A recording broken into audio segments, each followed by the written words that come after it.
कुलदेवतेचं काही कमी करू नका.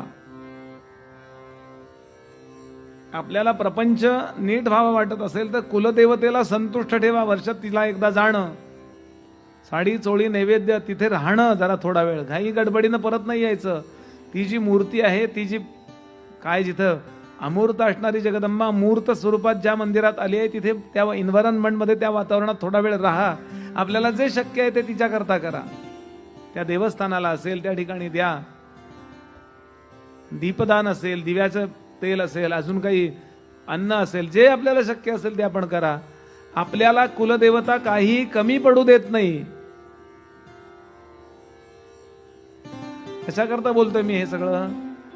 हल्ली थोडं कुलदेवतेची आणि पितरांची सेवा कमी झाली आहे, त्यामुळे प्रत्येक घरात प्रत्येक पत्रिकेत दोष दिसतोय. कुणाची पत्रिका बघा, वास्तुदोष, पितृदोष,